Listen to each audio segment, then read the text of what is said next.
Okay, so we're very happy to have Saeed Salehi from Tabriz talking about omega consistency, Gödel's much weaker notion of soundness. Thank you for joining us, and we're very excited for this. Thank you very much. It's a great pleasure and actually an honor for me to speak in this seminar series. And I wish that I could take part more in the seminars, but the time difference is really a great challenge for us. So what I chose to talk about here is this the notion of omega consistency, which was introduced by Gödel as a much weaker notion of soundness. For some reasons that I will talk about, Gödel chose that he does not talk about any semantical notions in the technical part of his paper. Just in the introduction, he mentions truth or some other semantic notions. And I just want to explore why and answer, actually try to answer the questions that I wrote in the abstract. So let's start from Gödel's own writing. What I am referring to is this paper published in 1931, which is translated in the first volume of the collected works of Kurt Gödel, published in 1986. In the first section, he writes that the method of proof just explained can already be applied to any formal system that first he says that the syntactic notions such as proof or probability can be expressed in the language of that theory. Second, every provable formula is true in the interpretation considered. So here he mentions true in the interpretation considered means in N, the standard model of natural numbers. So this means that before this text, Gödel had outlined a proof for his first incompleteness theorem. And then he explains that this proof can be applied to any formal system, that is the first condition. And the second one is the soundness, that every provable formula is true in N. It means that the theory is sound. And he continues, the purpose of carrying out the above proof with full precision in what follows is, among other things, to replace the second of the assumptions just mentioned by a purely formal and much weaker one. The second means that the soundness, the second assumption is the soundness assumption, and he wants to replace it with the purely formal and much weaker assumption. After that, Gödel writes a controversial paragraph. Actually, it wasn't controversial until a co-author, Kaveh Lajevardi, and I wrote some papers on that. And then he begins the second section, the technical one, with this passage that we now proceed to carry out with full precision the proof sketched above. So in the first section of Gödel, we have a proof sketch. And in the second section and what follows, we have more details with technical ones. And one of the purposes, as Gdel says, is that he wants to replace this soundness condition with a purely formal and much weaker one, which he calls as omega consistency, which is the topic of this talk. Actually, we now know that by what have been discovered recently, that in his handnotes, Gödel proved the first-time completeness theorem for sound theories only. This strange notion of omega consistency came much later. Well, one can say that just before the publication of his paper. In this book by von Plato, we read that the Gödel notes show stages of the development of his ideas. The clearest turning point is one connected to the Königsberg conference. Before that, Gödel's argument was to give a truth definition for propositions of Principia Mathematica. Gödel saw very clearly that the truth definition is the element in his proof that cannot be expressed within the formal system. So for Gödel, it was clear that truth cannot be defined, but provability or proof can. And now, actually, before this book, we knew that by a paper by Roman Moravsky, that Gödel knew this result, which we call today Tarski's theorem on the undefinability of truth. So in this paper, which is published in History and Philosophy of Logic in 1998, Moravsky writes in the abstract that it is claimed that Tarski obtained his theorem, this theorem, independently, so he made clear his indebtedness to Gödel's methods. On the other hand, Gödel was aware of the formal undefinability of truth in 1931, but he did not publish this result. So Gödel knew it, but he avoided all semantic notions, as including truth. But later, Tarski published it. The theorem on the undefinability of truth was published by Alfred Tarski in this Polish paper in 1933. Its German translation appeared in 1936 and English translation in 1956, much later. So we see that Gödel, okay, so these are two historical facts that we now know. First is that Gödel proved incompleteness theorems, first and second, actually first mostly, for sound theories. And he knew that truth or soundness is not definable, okay, is not formally definable in the language of arithmetic. Now, let's go back to Gödel 1931 and read what he writes. We now come to the goal of our discussion. I have updated it to a more modern notation. Let T be any class of formulas.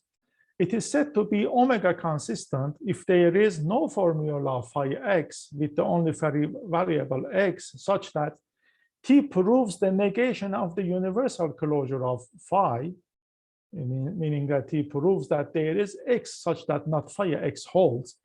And T proves that every standard instance of phi. T proves phi n for every standard natural number n.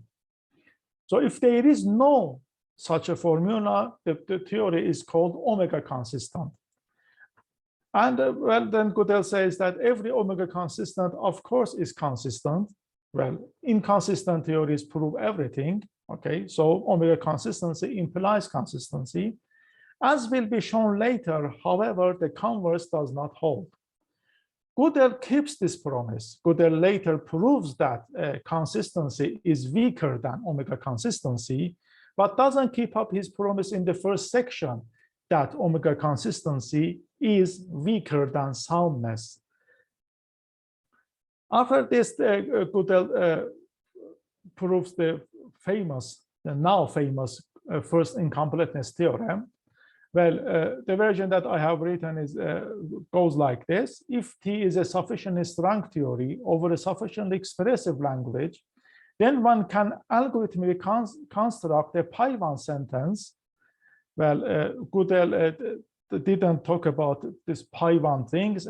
What he called later was, he said, Goldbach-like sentence.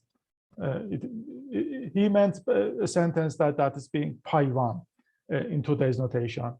And we call it G, the Gödel sentence. G is for all x, delta x, such that delta is a delta 0, delta not formula, such that if T is consistent, then G is not provable in T. And if T is omega consistent, then not G is also unprovable in T. So formal undecidability means the existence of a sentence like G such that it is neither provable nor refutable if T satisfies some conditions such as omega consistency. Well, let's read Gödel again. If instead of assuming that T is omega consistent, we assume only that it is consistent, then also the existence of an undecidable proposition does not follow.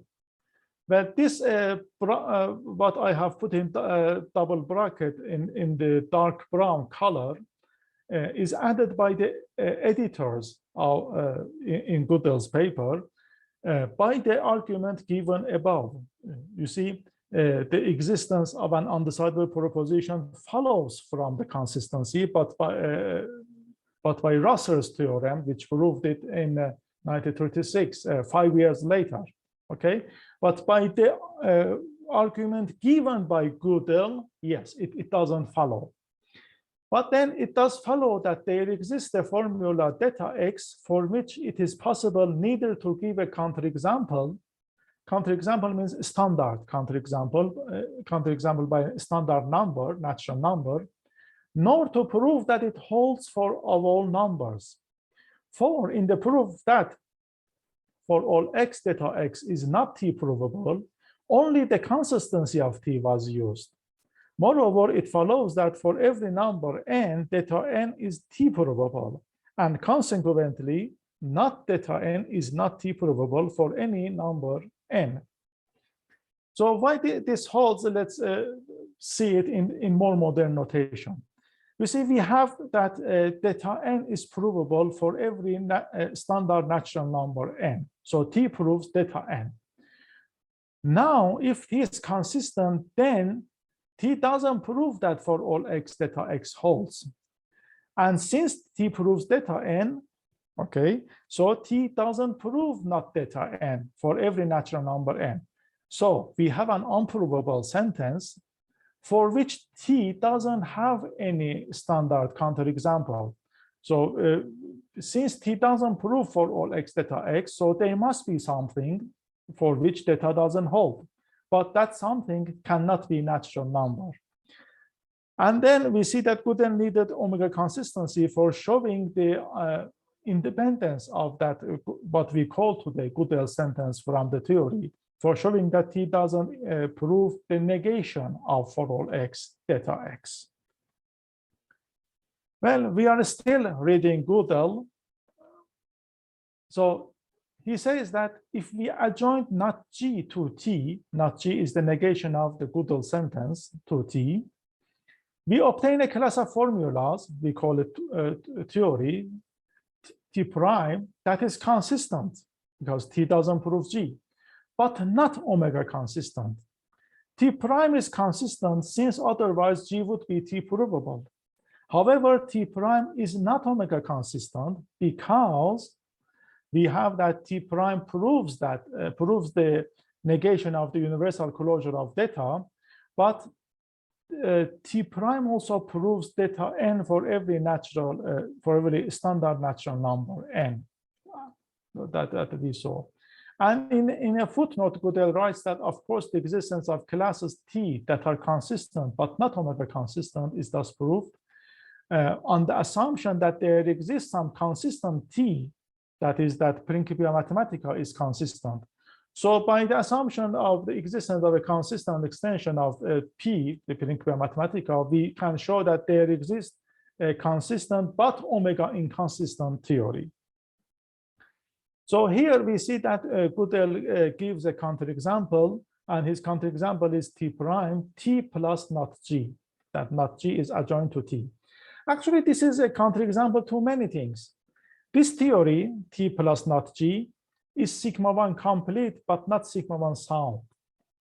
So one of these strange theories that can prove every true sigma 1 sentence, but also proves some false sigma 1 sentences. Not sigma is a false, not gamma is a false sigma 1 sentence. It has also false Gödelian pi 1 sentences. This is a very interesting point. Actually, it is not very trivial to see it right away. Of course, I will talk about this in later slides.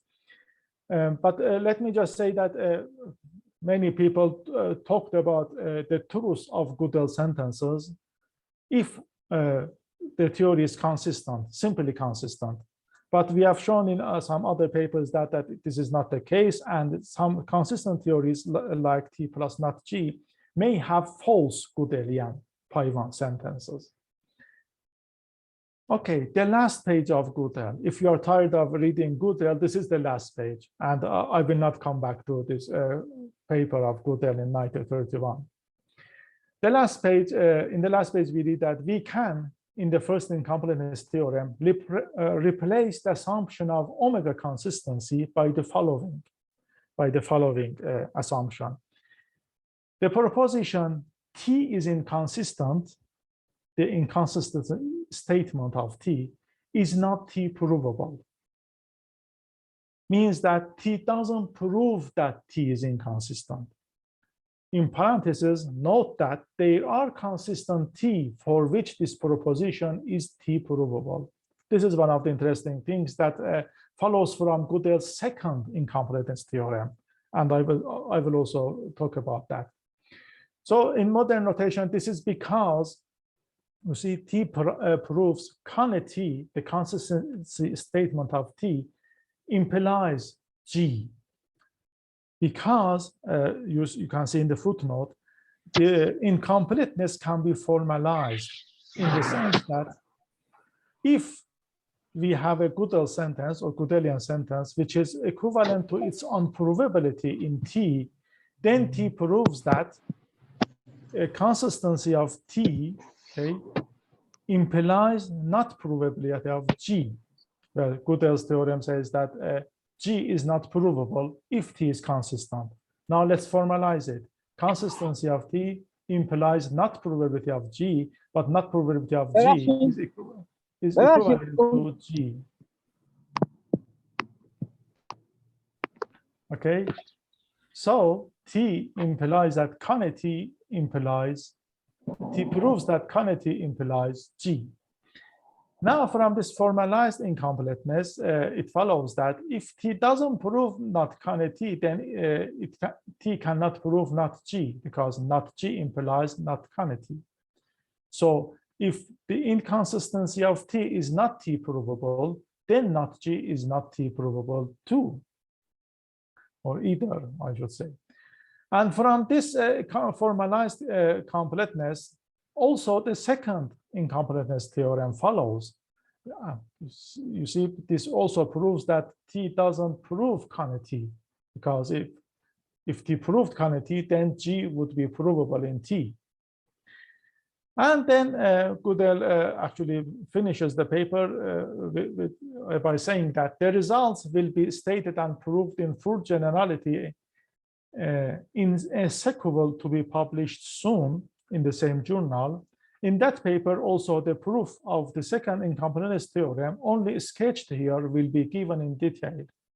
But actually, part 2 never appeared. One reason was that also Gödel's second incompleteness theorem was promptly accepted in the logical or in mathematical community. Anyhow, we here see that Gödel actually mentions in the paper that the omega consistency is not really necessary. It can be replaced with this, I would say, with this more sensible condition, more sensible assumption that not CUNY T is not T provable. Okay, so let us see an interlude here, a result of Lajevardi and me in 2009. This condition, the consistency of T plus CUNY T, the assumption that T doesn't prove not CUNY T, is also a necessary and sufficient condition for the torus, not only for the independence, but also the torus of all the Gödelian pi-1 sentences. And here is a cute and short proof. If T proved not CUNY T, then T proves, if T proves not CUNY T, then T proves that contradiction is provable. So we have this equivalence. Contradiction is equivalent to the not probability of contradiction. So contradiction is a Gödelian sentence. Contradiction is equivalent to its own unprovability in T. So we have a false sentence which says that I am unprovable. So we have a Gödelian pi-1 sentence which is false. And conversely, if now we want to show that every pi-1 Gödelian sentence is true. So assume that gamma says that I am unprovable in T, and gamma is a pi-1 sentence. And we want to show that gamma is true. If it is not true, then not gamma is a true sigma-1 sentence. Gamma is supposed to be a pi-1 sentence, so its negation is a sigma-1 sentence. Not gamma is a true sigma-1 sentence, so T should prove it by the sigma-1 completeness of T. And since we have this, the formalized first incompleteness by the footnote 1 that we saw in the previous slide, that T proves that CUNY T implies gamma, then not gamma implies not CUNY T. And if T proves not gamma, then T proves not CUNY T. So T plus CUNY T is not consistent. So the consistency of T plus CUNY T is a necessary and sufficient condition to the independence of Gödelian pi-1 sentences and to the truth of Gödelian pi-1 sentences. And actually, this condition is stronger than simple consistency. I borrowed this simple consistency from Rosser's paper that I will show later, but it is much weaker than omega consistency. And this is proved in a very nice paper of Daniel Isaacson in 2011. I will come back to this paper more often during this talk. Yeah. So we see that Gödel also admits that omega consistency can be replaced with a much weaker condition, but not with simple consistency. Simple consistency cannot be replaced with omega consistency. For the independence of Gödelian sentences, we need a bit more than simple consistency. But still the question remains, the question that I asked in the abstract of my talk. Why is omega consistency purely formal and much weaker than soundness? We know that omega consistency is formally definable, and this is the definition. Omega consistency of T means that there is no formula with the free variable V such that the negation of the universal closure of that formula is provable, and every instance of that formula is also provable. Since syntactic notions such as variables, terms, numerals, formulas, proofs are definable by Gödel's arithmetization technique, so omega consistency is also provable. Actually, for Gödel, consistency was also provable. He defined CUNY T as this formula. There is X such that formula X codes a formula, and it is not provable. So the existence of an unprovable formula is equivalent to consistency, at least for Gödel. Okay, so omega consistency is formally definable, but Gödel doesn't mention this in his paper. And he knew that soundness is not formally definable. Maybe not his readers, but Gödel knew that soundness is not definable. This is what actually Tarski published some years later, that we call today undefinability of truth. Truth or soundness is not formally definable. Okay, we know that soundness implies omega consistency, but the converse should not hold because soundness is not formally definable, but omega consistency is formally definable. So soundness should be stronger than omega consistency, and omega consistency is a weaker notion than soundness. So maybe Gödel meant this. So if you allow me, I want to rewrite what Gödel wrote in the introduction, in the section 1 of his paper, that he wanted to replace the second of the assumption just mentioned by a purely formal and thus much weaker one. I mean that this much weakness follows from the fact that the omega consistency is purely formal. It is weaker because it is purely formal. It is definable. And we know that soundness is not definable. Well, so now another question comes. Why is omega consistency necessary at all? Gödel admits that we can replace the assumption of omega consistency by the following, that the proposition T is inconsistent is not T provable. So he confesses that omega consistency can be replaced by something, well, more natural or more sensible or a better one, let's say. And 5 years later, Russell writes this paper in which he mentions that a modification is made in Gödel's proof of his theorems. It is proved that simple consistency implies the existence of undecidable propositions. Simple consistency doesn't imply the independence, doesn't imply that Gödel's sentence is undecidable, okay? But it implies the undecidability of Russell's proposition, what we call today Russell sentence, not the Gödel sentence. So we see that omega consistency could be eliminated altogether from all of mathematics. Well, let me point another cute point of Smorinsky at what is the point of omega consistency.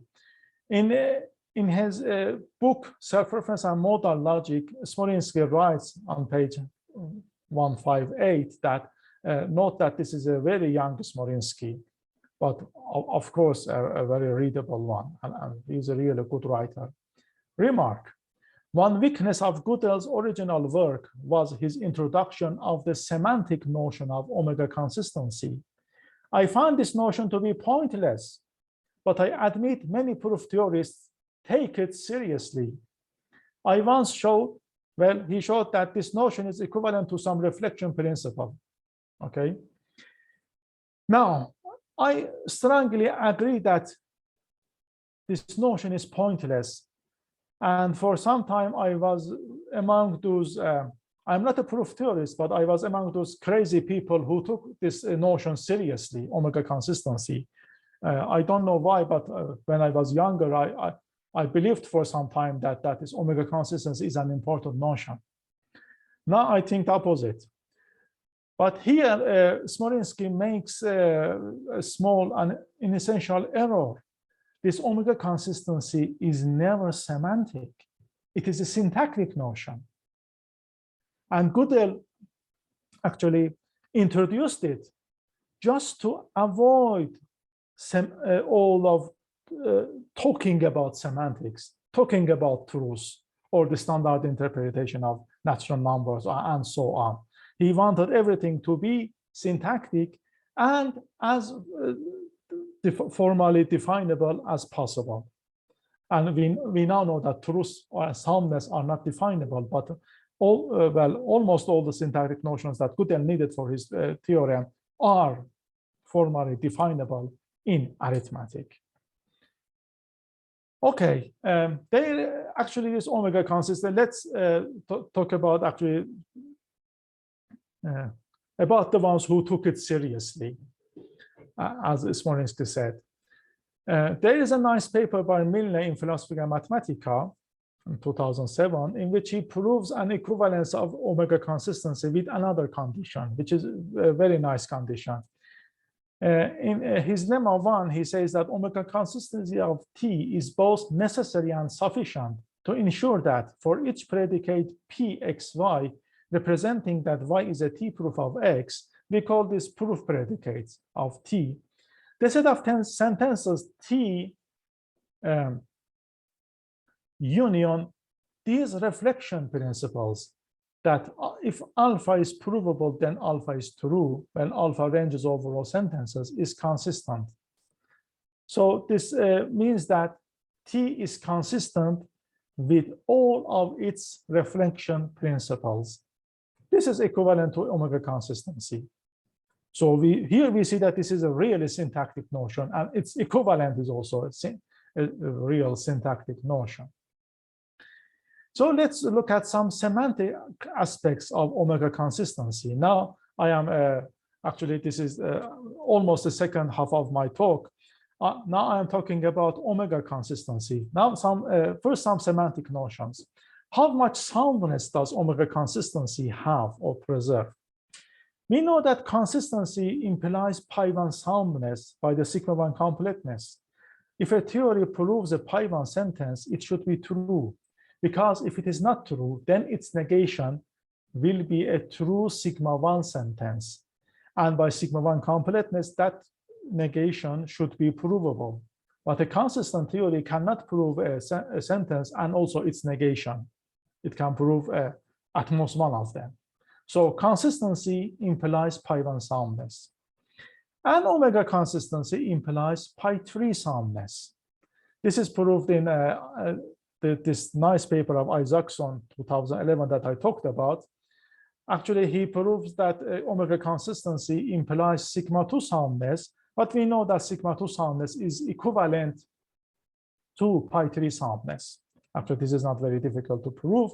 But so theorem 17 of Isaacson implies that omega consistency, or every omega consistent theory is pi3 sound. Now about preserving. If a theory is consistent and we have a true sigma 1 sentence, then adjoining that sentence to that theory will result in a consistent theory, just because sigma is provable in T. This is sigma is a sigma 1 true sentence, so T proves that. So T plus sigma is just T, and if T is consistent, then T plus sigma is consistent too. But here comes the interesting fact. If a theory is consistent and we have a sigma 3 true sentence, a true sigma 3 sentence sigma, then adjoining it to T will result in an omega consistent theory. So this appears in theorem 22 of Isaacson paper, whose proof comes from George Kreisel in a 2005 letter.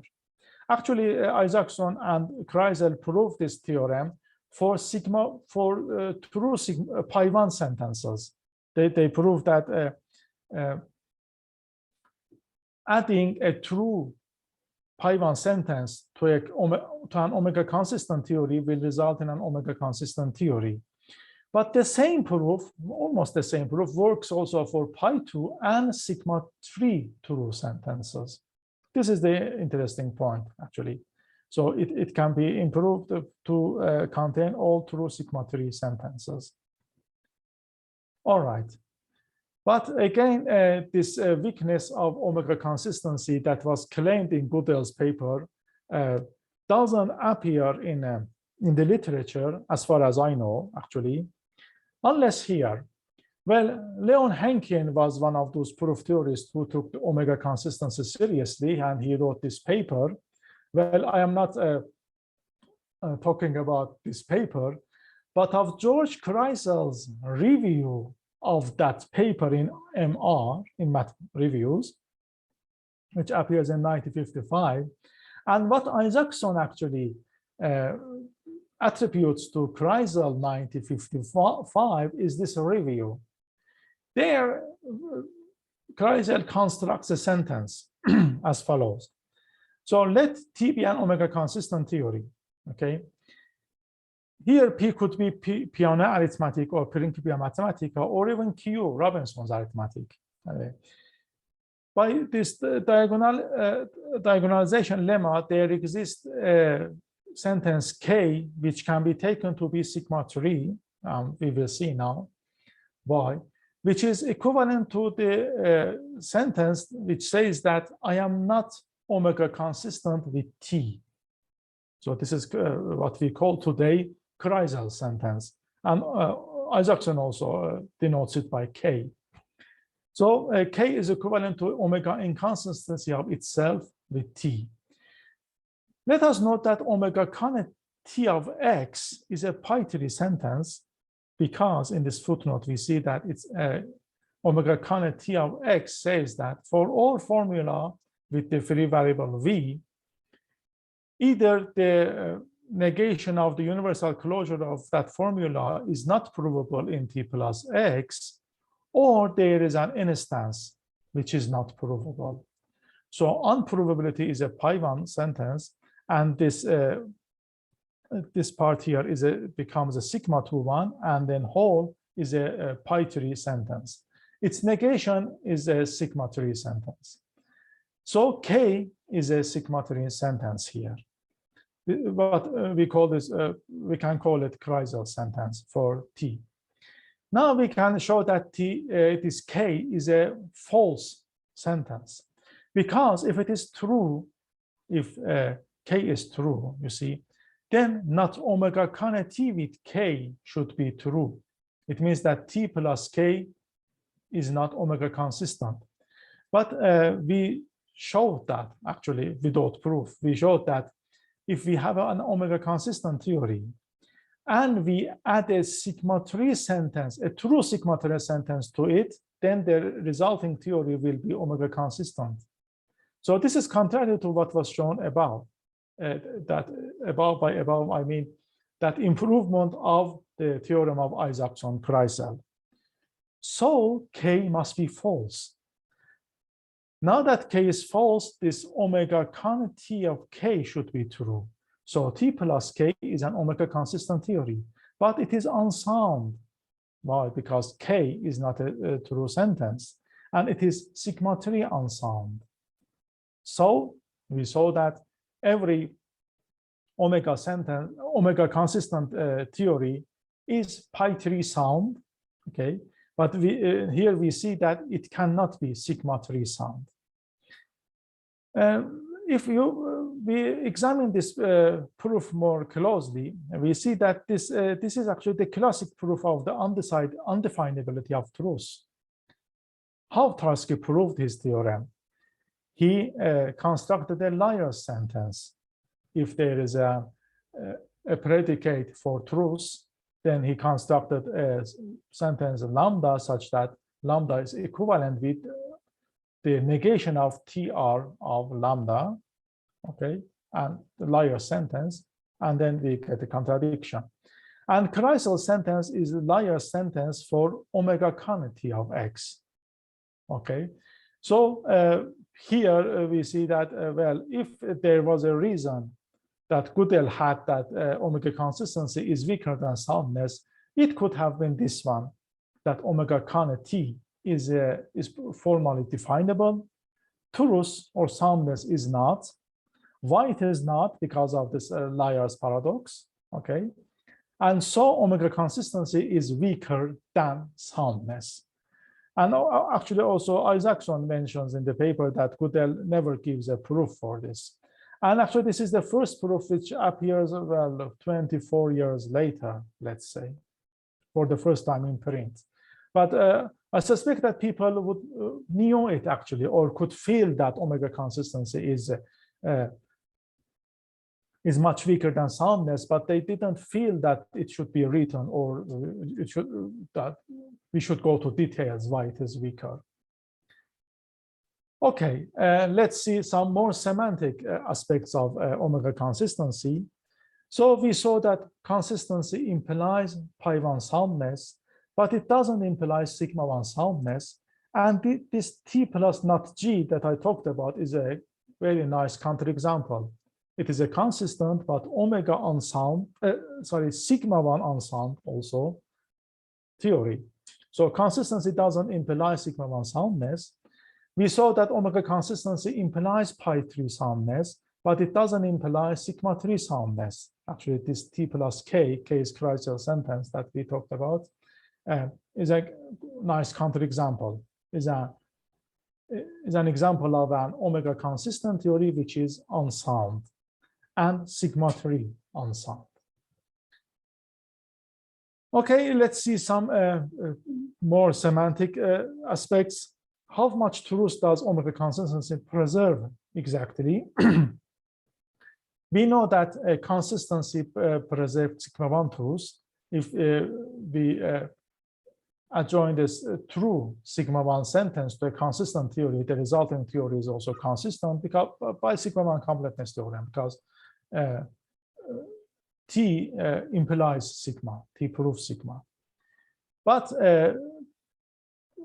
this does not hold for true pi1 sentences. Adding a true pi1 sentence to a consistent theory doesn't result in a consistent theory. And this is a nice example. Put this theory, you put U be T plus not CUNY T. This is consistent by Gödel's second theorem. And take this pi to be CUNY U, the consistency statement of U, which is a true pi1 sentence.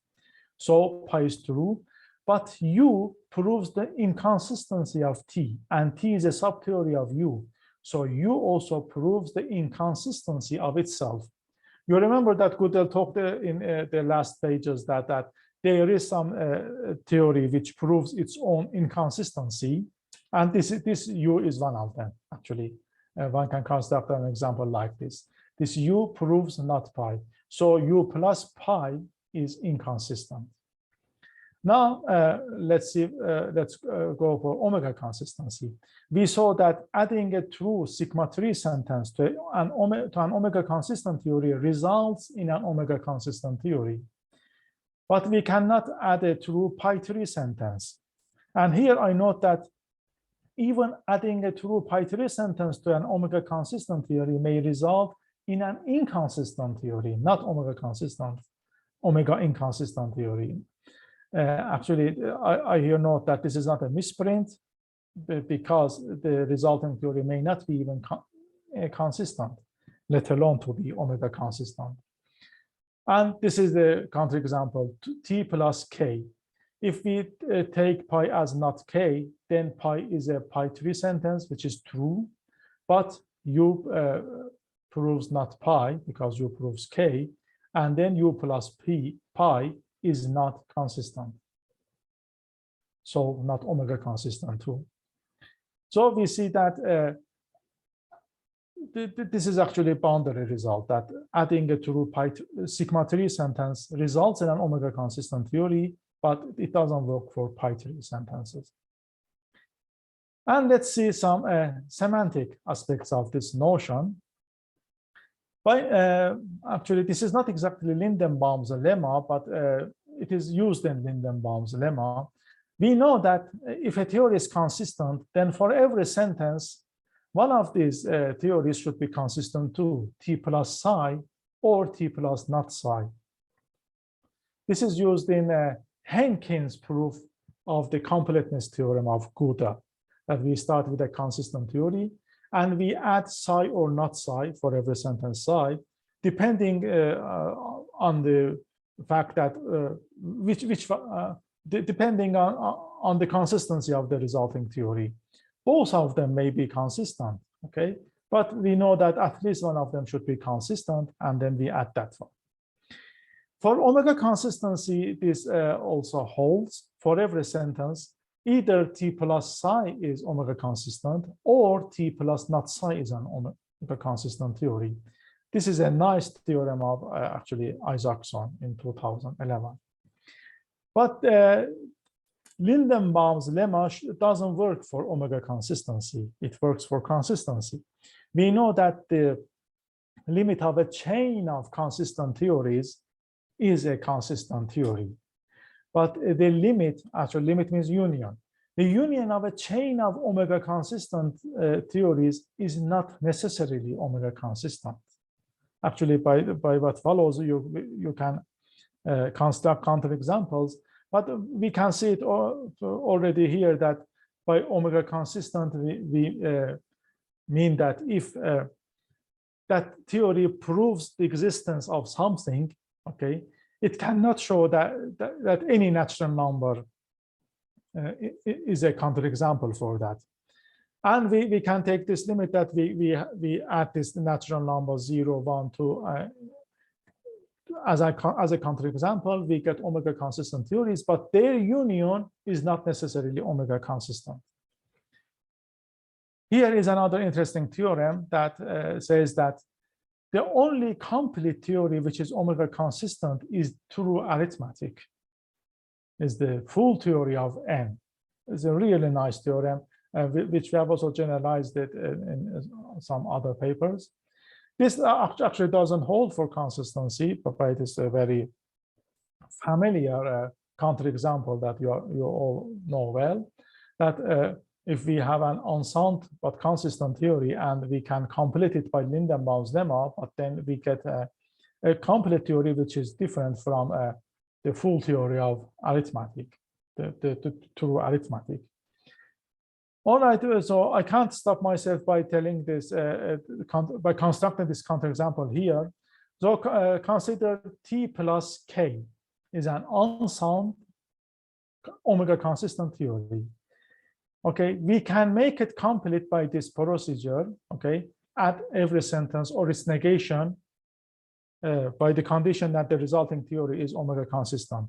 So we have a chain of omega consistent theories, but their union cannot be omega consistent because it is not the full theory of n. It is not true arithmetic. It is an unsound theory. The resulting completed theory is unsound.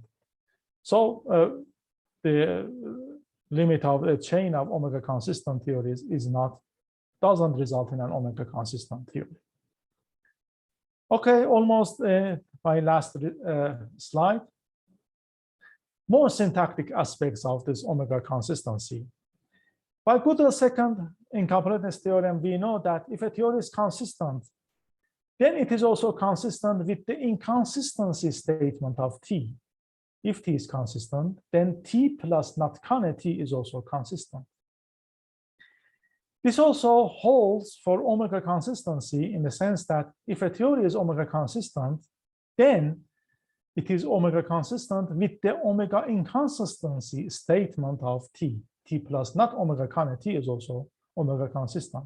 So it means that Gödel's second theorem holds for omega consistency other than consistency. Actually, Boulos says that this second theorem for omega consistency follows from Russell's 1937 paper, okay? But actually, I couldn't make it out how it follows. But anyway, if we trust Boulos in the preface of this book, now we should know that this Gödel's theorem holds for also omega consistency. For consistency, we have Russell's theorem that there is a sentence such that T plus rho and also T plus not rho are both consistent. Both of these theories are consistent if T is consistent. Or in other words, there is an independent sentence, okay? For omega consistency, well, I do not know the answer, actually, if this Russell's theorem holds for omega con T or not.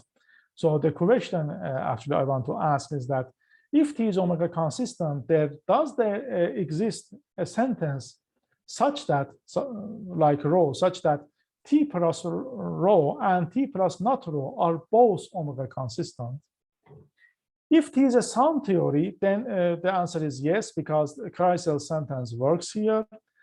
Because we know that T plus K is omega consistent, and T plus not K is also omega consistent because it is sound. If T is sound, not K is also a true sentence. Okay, so T plus not K is a sound theory, so it is an omega consistent theory.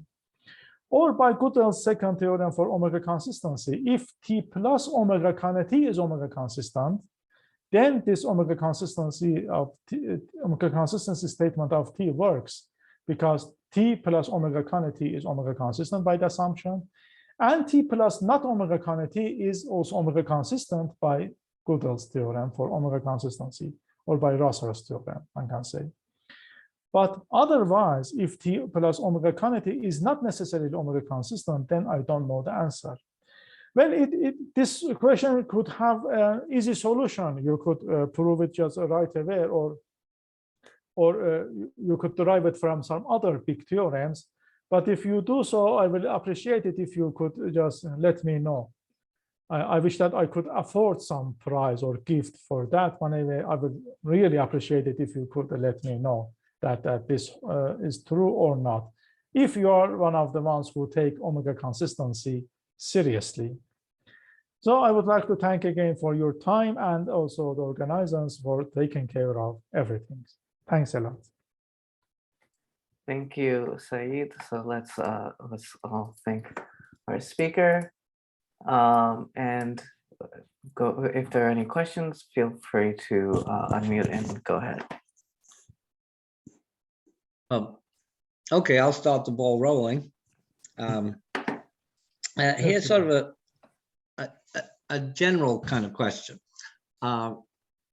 At the very beginning there, you talked, again, a couple of things you mentioned, sufficiently strong theories, etc. Principia Mathematica. Now, as I remember it, in the 1931 paper, do I have this right? For example, Gödel uses the Chinese remainder theorem, but doesn't prove it. He just assumes he's got a system that's strong enough that the Chinese remainder theorem is true in the formulation of arithmetic in that system. Is that correct? Yes, it is. Yeah.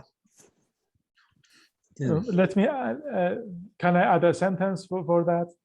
One of the interesting things in Gdel's argument is that he constructs a sequence of numbers which are pairwise relatively prime to each other. And this gives another proof for the infinitude of the primes. Mm-hmm. I do not know if it appeared or people knew about it before Gödel, but this can be one of the really beautiful proofs of that there are infinitely many primes. Mm-hmm. I suspect that it should have been somewhere, but I do not know if Gödel knew that or not. But Gödel constructed sentences for his to use for the Chinese remainder theorem, for which we need that these numbers which appear in the models be pairwise relatively prime to each other. Mm-hmm. Mm-hmm. Well, if nobody else is going to chime in, come on, somebody else chime in, then I'll come back. Saeed, first of all, it's good to see you again. Hello. I have a quick question. Do we have what Gdels, after Rosser came out with his theorem, did Gödel write anything about it? I know that after Tarski, he wrote some letter saying he knew it already, like you said, or he had it already. But what about after Rosser's theorem? Did he say, was he shocked by it? Was he surprised by it? Oh, very interesting question. And unfortunately, can you hear me? Okay. Yeah. Unfortunately, I do not know the answer because, well, as far as I know that Gdel writes about Carnap, who actually proved what we call diagonalization lemma today. Gödel proved it for not provability, but he proved for every formula that it has a fixed point. Gödel wrote about Tarski, that truth is undefinable. But you are right, I should do a thorough search to see if he wrote about Rosser or how he felt about that. Mm-hmm. Well, his feeling is recorded in the history about Cohen's result on forcing. Well, I have seen it in a documentary, and as the history goes, it goes like this: that he read Cohen's proof, and then he put it on the shelf, and people ask him, "How was that?" It's correct. That's it. One word. It's correct. Mm-hmm. But about Rosser, I don't know. But it's a really interesting question. Mm-hmm. Sorry.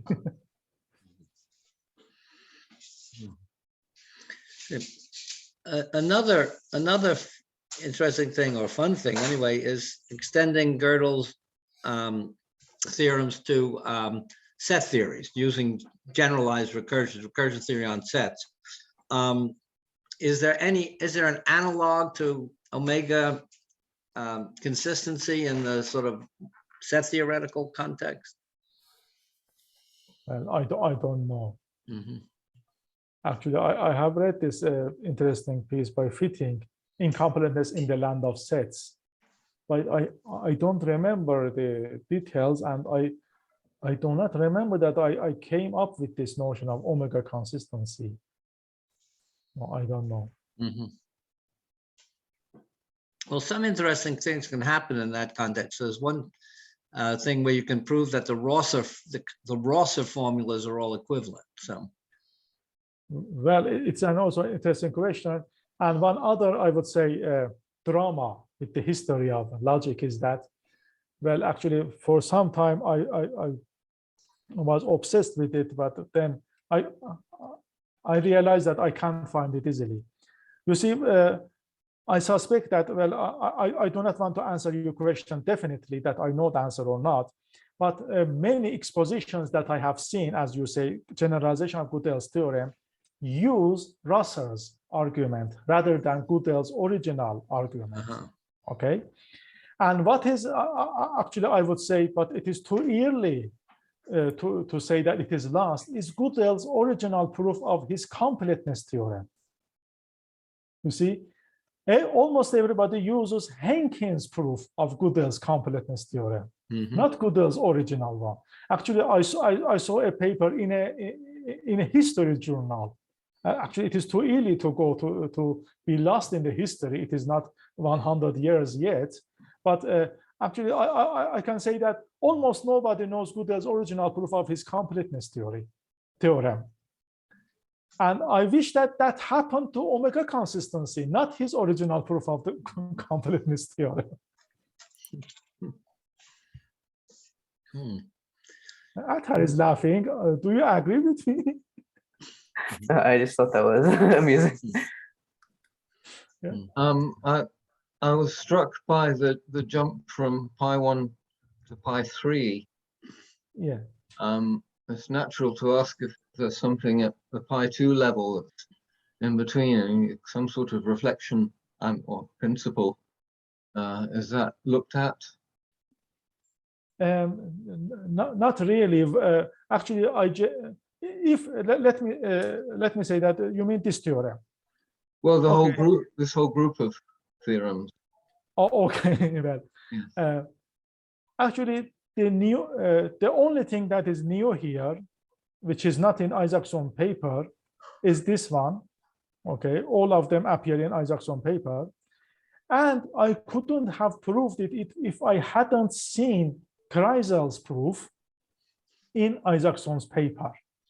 So what I did here was that why this proof of Kreisel goes from pi1 to pi2 and sigma 3?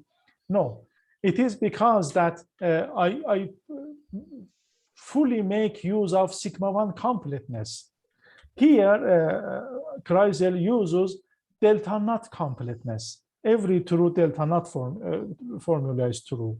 But we have also sigma 1 completeness. And by shifting that up, I can go as far as to sigma 3, but not to pi 3, as we showed. All right, thanks. And I do have one other question. You mentioned that your view of omega consistency have grown more negative, or about how useful it is. Could you expand on that or say why? Oh, well, well, actually, I wanted, okay. I wanted to say that, well, and I am happy that I didn't say that. I was one of those idiots who took it seriously, but I don't know why I was that idiot. Well, I don't really know. Well, I don't know why I took it seriously. Now I don't know why I hate it so much now.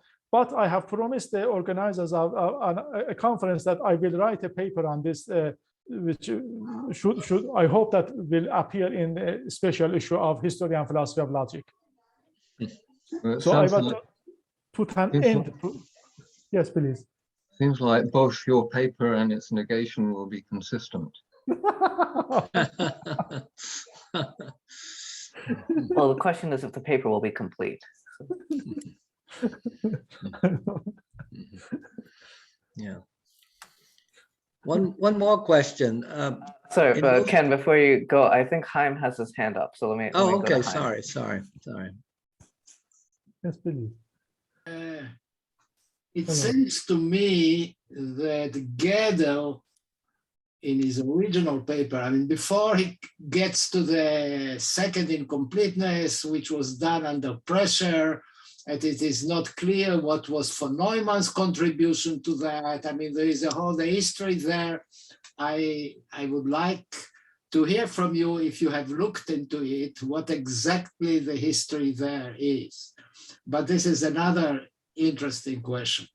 But it seems to me, just from reading Gödel, that Gdel himself did not understand completely the force of his result, because you say if the theory, the statement is about Russell's Principia, because this was at that time the source of formal logic. Russell was Mr. Logic, and the later development by Hilbert were not available. So Russell was the symbol or the representative of formal systems. And intuitively, you would think that if you can show that there is something which neither it nor its negation provable, then the theorem becomes stronger and stronger if you take a very strong theories, that even if for a strong theory you have the incompleteness result, then it is a stronger result. But actually, the result is stronger if you take it with respect to a weaker theory, because all that is required is that you will be able to do the arithmetization.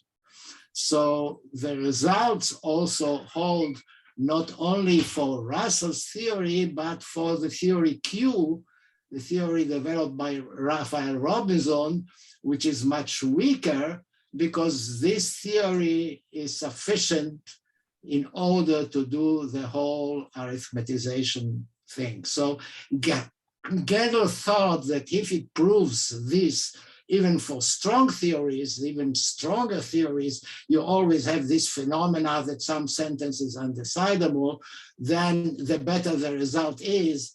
Actually, it turned out that if you do it for weaker theories, such as Q, you get a result also for Q, because all that is required is that you will be able to express the syntax in the language itself. So I think from his formulations that even if, I think in his original proof, he considered the theory of simple types, and he went up to the fourth type and so on. So it seems to him that if he proved it, even for some strong theories like that, the result is more impressive. And you might think with him that the intuition here is obvious, but actually the historical development showed that it is the other way around. All that you need is a theory in which you can do the arithmetization, and then your results hold for that. Okay, may I answer? Yeah. Well, first of all, very nice to see you. Actually, I have seen almost all of your names in the papers, but not face to face. But here we have two cultures that let me call it, well, word of the mouth and the written history. Well, some of the history which are told chest by chest are not written. So I strongly recommend reading this book, which I have reviewed in ZB Math, okay? This Gdel shorthand notes and lectures on incompleteness. And by reading this, we see that, yes, Gdel didn't have the second theorem. And after hearing from John von Neumann, he wanted to publish something that just to ensure his readers that, yes, I have a proof for the second theorem, and I will publish it in a sequel soon in the same journal and so on. So here they play some tricks with his supervisor, Han, who was an editor of that journal too. So this is a readable story here. But let me say something about the word of mouth. By reading this book and also reviewing it for ZB Math, I didn't come to the conclusion that Gödel didn't have this second theorem at hand when he was publishing the first incompleteness theorem. But from Plato in a conference that was talking about this, said this, that Gödel couldn't prove the second theorem. And actually, von Neumann proved it, but then he was very much worried about this priority problem. And then he played a trick with Han, his supervisor, in a sense that he changed even the submission. He changed the manuscript before going to print. So the last pages, yes, are written with haste and not much care, just to ensure that he has this theorem, but he didn't. And we know that he never wrote the second one. Actually, he didn't have any shorthand or any note for the second paper, which never appeared. We now know from the history, from his shorthand notes and so on. And actually, as the written history goes, yes, it appeared in Hilbert and Berner's book for the first time. This a full proof for second incompleteness theorem. Others that you talked about, yes, actually we should hear from people who met Gödel. Well, I am too young to have met Gödel or not, or actually the ones who were around him.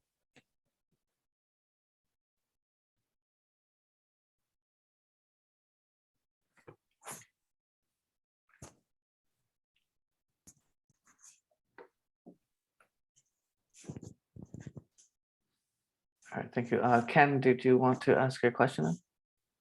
Yeah, yes, you mentioned Hilbert Bernays. One of the tools one uses again and again, and Kreisel does in papers on the subject. One tool is the Hilbert derivability conditions. Do they come up in this work? Well, yes.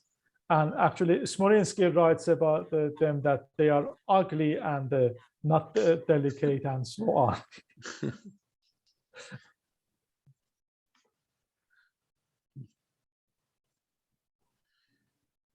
I wish Smolinsky could attend. Atar, can you do something?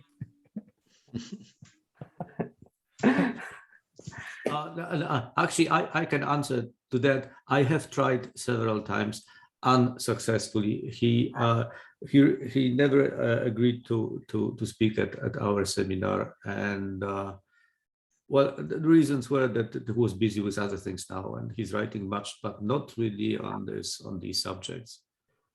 I see. That's a pity. It is. I completely agree. Okay. Any other questions?